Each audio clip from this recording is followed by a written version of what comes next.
சந்தோஷ், சந்தோஷ், என்ன வருது? எந்திரிங்கள. எதுக்கு? எழுந்திரிங்க சொல்றேன். என்னாச்சு? என்னாச்சு? சித்தப்பா வீட்டுக்கு வரலையா? அவர் வந்தா என்ன வராட்டா என்ன, அவர் எங்கேயாவது போய் தொலையிட்டோம். சந்தோஷ், நீ கொஞ்சம் எந்திரிச்சு வாடா. எங்க மாமா சாப்பிடலையா? முதல்ல நீங்க வாங்க. பசிச்சிருக்காது, சாப்பிட்டு இருக்க மாட்டேன். இது ஏன் பெருசு ஐயோ பண்ணி? இல்லடா, நான் கதவை தட்டினேன். மாமா எந்திரிச்சு வந்து கதவை திறக்க மாட்டேங்கிறாரு. டைம் என்னாச்சு பாருங்க. தூங்கிருப்பாரு, விடுங்க. ஐயோ பாரதி, சந்தோஷ், டேய் கொஞ்சம் புரிஞ்சுக்கூடா, எனக்கு படபடன்னு வருதுடா. எனக்கு என்ன பயமா இருக்குடா. சந்தோஷ், நீங்க முதல்ல எந்திரிச்சு வாங்க. வாங்க, நீங்களும் வாங்க. வாங்க, சீக்கிரம் வா.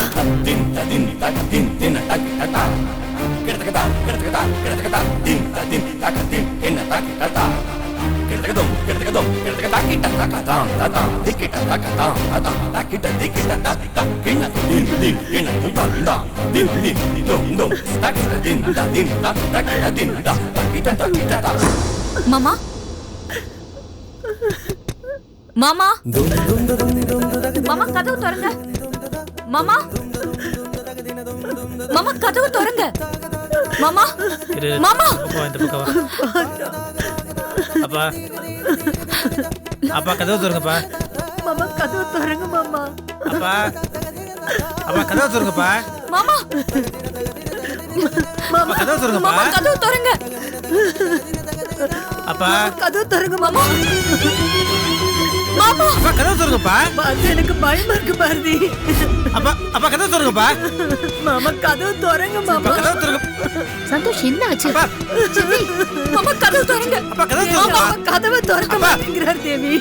அப்பா, அப்பா, சந்தோஷ், பயமா இருக்கு. அப்பா கதவு திறங்கப்பா. திறங்கப்பா. ஏய், சந்தோஷ், என்ன எதுக்குடா கதவை தட்டிட்டு இருக்க? ஓடடா கதவை. அப்பா கதவு திறங்கப்பா. அப்பா கதவு திறங்க.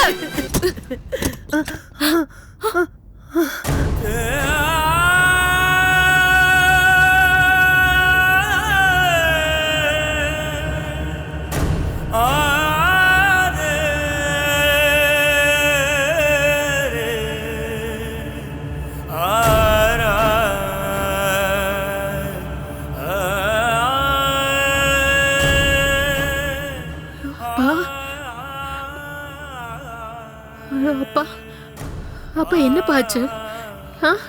ஏன் இப்படி உட்கார்ந்துட்டு இருக்கீங்க? அப்பா, மாமா, ஏன் மாமா இப்படி இருக்கீங்க? என்னாச்சு? மாத்திரை எடுத்துட்டு போ. போ போ போ. மாத்திரை எல்லாம் ஒண்ணு வேண்டாம். மாத்திரை எல்லாம் உயிரோட இருக்க ஆசைப்படுறோம் சாப்பிடுறது. எனக்கு இப்ப இந்த ஆசை இல்லை.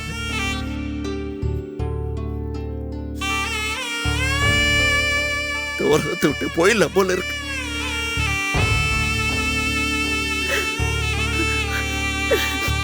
இந்த மாதிரி விரக்தி வர்றது எனக்கு 2வது தடவைடா. முதல் தடவை நான் அமெரிக்கால இருந்து பெரிய கனவுகளோட வந்தேன் பாருங்க. குழந்தைகளோட குதூகலமா சந்தோஷமா இருக்கலாம்னு. அந்த கனவு நொறுங்கிச்சு பாரு. இப்ப இதே மாதிரி உயிரை விட்டலாம்னு நினைச்சேன்.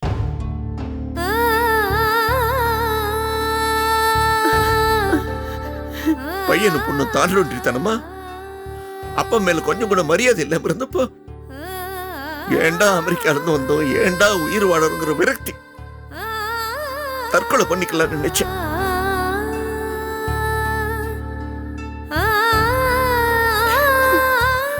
ஏதோ தெய்வாதீனமா இந்த பொண்ணு பாரதி நம்ம வீட்டு மருமகளா வந்தா.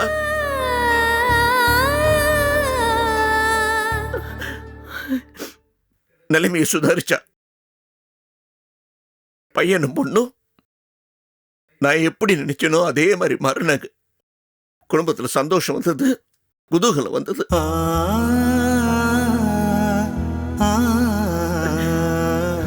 எங்கப்பா ஆண்டவா, இந்த மட்டும் என் மேல கருணை வச்சு என்னை சாகாம காப்பாத்துறது, இந்த சந்தோஷத்தை அனுபவிக்கிறதுக்கு தானான்னு ஆண்டவன் கோடி கோடி நன்றி சொல்லிக்கிட்டு இருந்தேன்.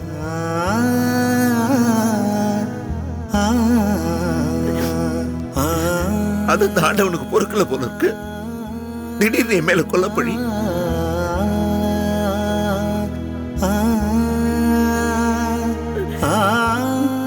எங்கிருந்து வந்துச்சு, ஏன் வந்துச்சு, ஒன்னும் புரியல.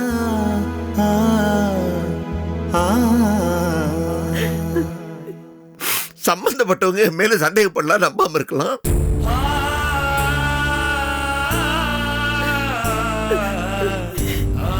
நான் பெற்ற குழந்தைகளே என்ன கொடகார மாதிரி பார்க்கும்போது இருந்து என்ன பிரயோஜனம்னு தோணி போச்சு.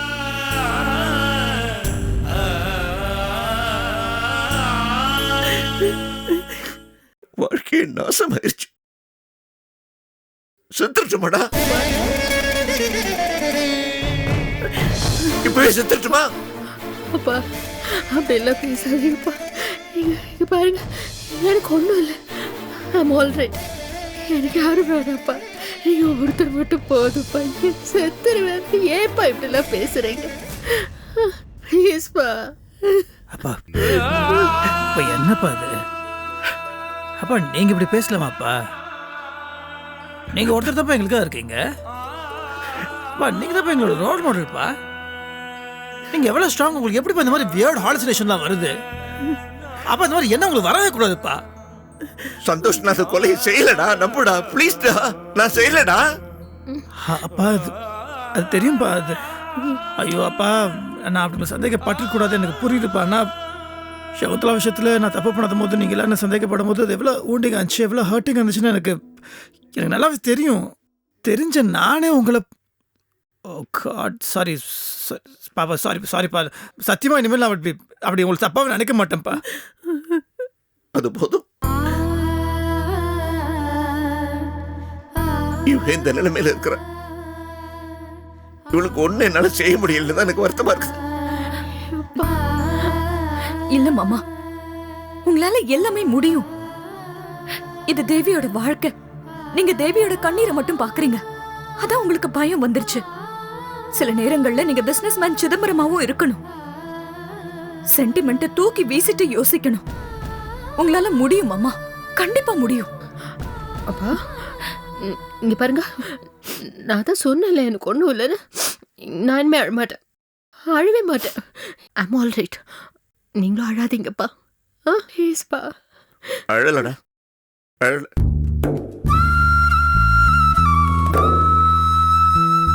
ஒரு நிமிஷம் மனசு நொந்து போய் என்னெல்லாமோ தோணிச்சு. இப்ப சரியாயிடுச்சு.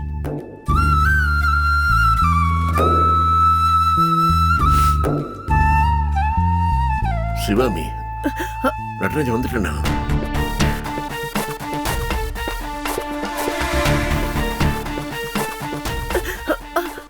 அவர் வரல மாமா. அவர் வராட்டி என்ன மாமா? அவரை பத்தி நினைச்சு நீங்க ஏன் கவலைப்படுறீங்க? அப்படி எல்லாம் சொல்லாதம்மா. அவன் பாவம் வெகுளி, மனசுல ஒண்ணு வச்சுக்க தெரியாது. ஏதோ படபடன்னு கொட்டிருக்கான். இந்த ராஜேஷ் போய் அதை புரிஞ்சுக்காம, அம்மா ராஜேஷ் எங்க? மாமா ரொம்ப கவலையா சாப்பிடாம இருந்தான். நான் திட்டின மொட்டை மாடியில படுத்து தூங்கிக்கிட்டு இருக்கான். சிவாமி, என்ன இருந்தாலும் ராஜேஷ் அப்படி பண்ணிருக்க கூடாது.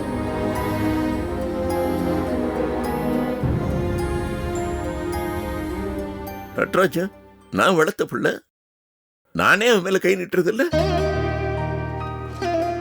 பெத்த பையன் அவனை இப்படி எல்லாம் பண்ணலாமா? பாவம், அந்த வெறுப்புல எங்க போனானோ, சாப்பிட்டானோ இல்லையோ. மாமா, நீங்க அப்படிலாம் நினைச்சு கவலைப்படாதீங்க மாமா. அவர் வந்துடுவாரு. நீங்க நிம்மதியா தூங்குங்க மாமா. சரிம்மா, சரி. நீங்களா ஏன் இன்னும் முடிச்சிட்டு இருக்கீங்க? எல்லாம் போங்க, நிம்மதியா தூங்குங்க.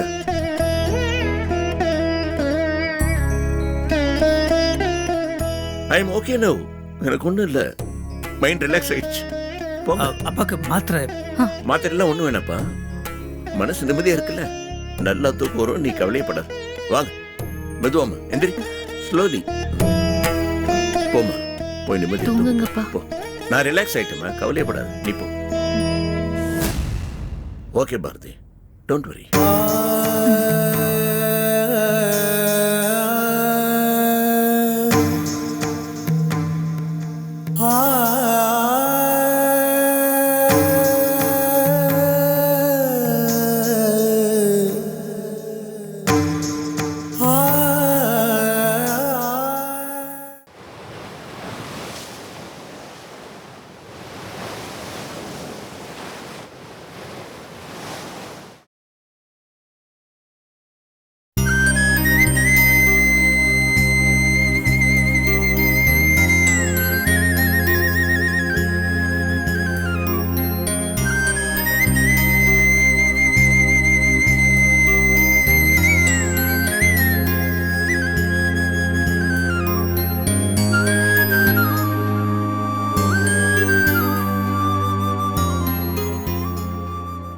கனவில்லை, நிஜம்தான். எப்படா வந்த? நான் எங்க வந்தேன்? பாரதியும் சந்தோஷம் ஏர்லி மார்னிங் 4:30க்கு என் வீட்டுக்கு வந்து நல்லா தூங்கிக்கிட்டு இருந்தவனை எழுப்பி இங்க தூக்கி போட்டுக்கிட்டு வந்துட்டாங்க. சரி, அதுவும் நல்லதா தான் போச்சு. சிவகாமி போடுற சூப்பர் காஃபியை உங்கூட சாப்பிடலாமேன்னு வந்துட்டேன். உனக்காகத்தான் வெயிட்டிங். நான் என்ன கதையா சொல்லிக்கிட்டு இருக்கேன், என்னவோ படுத்துக்கிட்டே கேட்குறேன். ஐயோ, நாக்கு ஊறுதுடா, காபி சாப்பிடணும், எழுந்துடுறா ப்ளீஸ். எப்படா எந்திரிக்கிறது? டேய், வாழ்க்கைன்னா பல பிரச்சனைகள் இருக்கத்தான் செய்யும். அதுக்காக அப்செட் ஆகி படுத்துடக்கூடாது, எழுந்துரு. நான் அதை சொல்லல, ஆ. நீ கையெடுத்தாதான் நான் எந்திரிக்க முடியும். ஓ, அத சொல்றியா? சாஞ்சிக்க வசதியா இருக்கேன்னு இப்படி உட்கார்ந்தேன். ஓஹோ, ஓகே, போதும். இந்த எந்திரி. Line clear.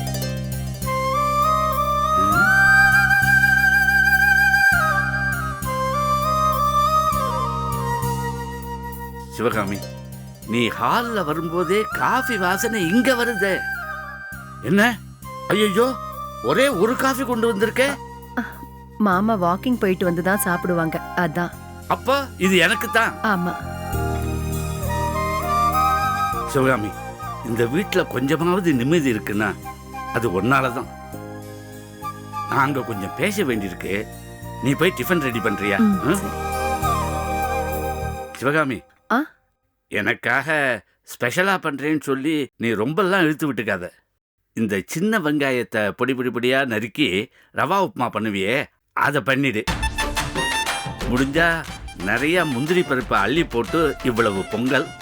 அதுக்கு மேல மனுஷன் சாப்பிடுவானா என்ன? வேணும்னா உன் ஆசைக்கு முடிஞ்சா 2 இட்லி மிளகா சட்னி இருந்தா நல்லா இருக்கும். நீங்க வருவீங்கன்னு பாரதி சொன்னதுமே நான் எல்லாத்தையும் ரெடி பண்ணிட்டேன். Very good, you have done a very nice job. நான் என்னுடைய ஜாபை முடிச்சுக்கிட்டு வரேன். டிஃபன் ஆறி போயிட போகுது, ஹாட் பேக்கில் எடுத்து வை போ. சரி.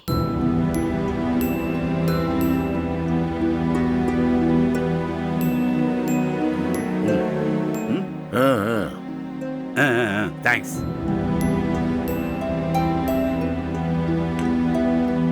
சிதம்பரம், இப்ப நான் நேர மேட்ருக்கு வரேன். உன்ன மாதிரி ஒரு நல்லவன், பெரிய அறிவாளி,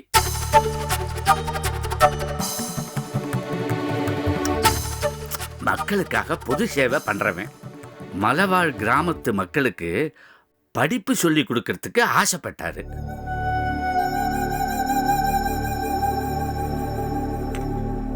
அப்புறம் என்னாச்சு? பத்ரி, டிஃபன் ஆறி போயிருடா, போய் சாப்பிட போ. இது இப்ப எதுக்கு டென்ஷன் ஆற? டெய்லி காலையில டிவியில இன்று ஒரு தகவல்னு நல்ல நல்ல தகவல்கள்லாம் சொல்லுவாங்க பாரு, அப்படின்னு நினைச்சுக்கேன். நீ தேவையில்லாம கண்ட புக்கெல்லாம் படிக்க ஆரம்பிச்சிட்டேன்னு நினைக்கிறேன். கதைய கதையா பார்த்தா அது கதை, ஆனா கதைய வாழ்க்கையா பார்த்தா அது வாழ்க்கை. என்ன கன்ஃபியூஸ் பண்ணேன்னா டெலிவரி சரியா வராது.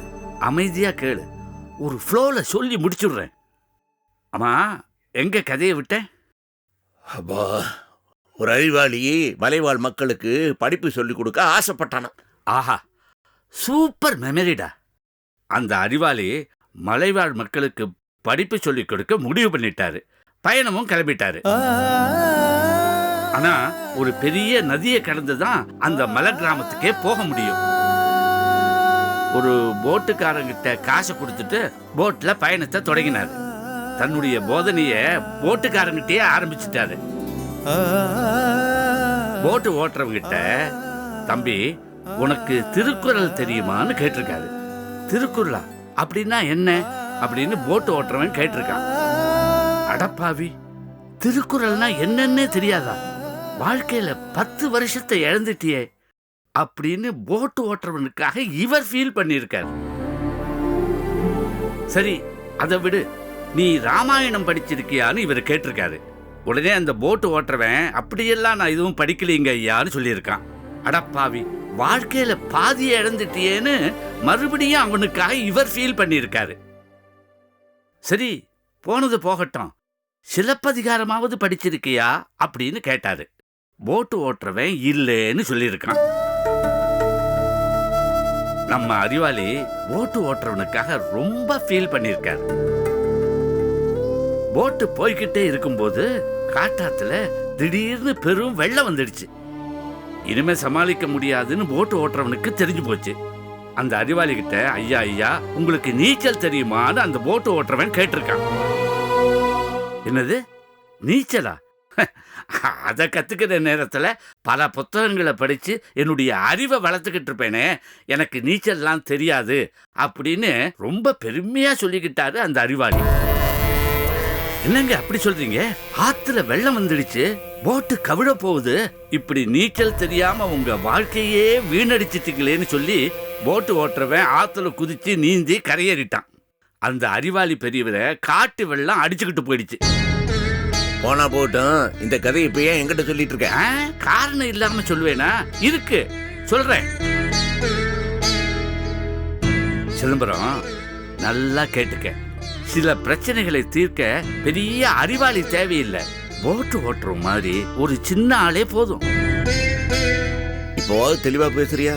சிதம்பரம், சில பிரச்சனைகளை நாம முயற்சி பண்ணி தீர்க்கணும். சில பிரச்சனைகளை தீர்க்க முயற்சி பண்ணாம வேடிக்கை பார்த்துக்கிட்டு இருக்கணும்.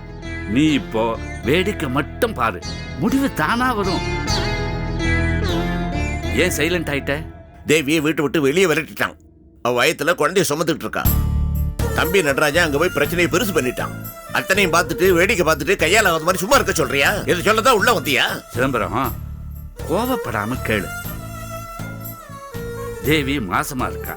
ஆணோ பொண்ணோ குழந்தை பிறக்க போகுது. நம்மால தீர்க்க முடியாத இந்த பிரச்சனைய பிறக்க போற அந்த குழந்தை குவா குவான்னு கத்தியே தீர்க்க போகுது. ஏதோ ஒரு காரணத்துக்காக பிரிஞ்சு போன பல புருஷன் பொண்டாட்டிய பஞ்சாயத்தோ சட்டமோ சேர்த்து வைக்கல. பச்சை குழந்தையோட சிரிப்பும் அழுகியும் தான் சேர்த்து வச்சிருக்கு. புரியுதா? என்னவோ நீதான் பெரிய ஆளு, அறிவாளி, எல்லா பிரச்சனைகளையும் நீதான் தீர்க்க போற அப்படின்னு உள்ளுக்குள்ள உனக்கு ஒரு நினைப்பு இருக்கு. இந்த பிரச்சனைய நீ தீர்க்க வேண்டாம். சும்மா அலட்டிக்காம ஒரு 5-6 மாசம் பொறுமையா வேடிக்கை மட்டும் பாரு. தேவி வீட்டுக்காரரு வெளிநாட்டுக்கு வேலைக்கு போயிருக்கிறதா நீயும் தேவியும் நினைச்சுங்க. இப்ப என்ன, கதிர் 2வது கல்யாணமா பண்ணிக்கிட்டான்.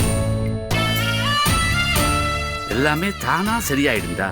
சில பிரச்சனைகளை நாம தீர்க்கணும், சில பிரச்சனைகள் தானே தீர்ந்து போயிடும்.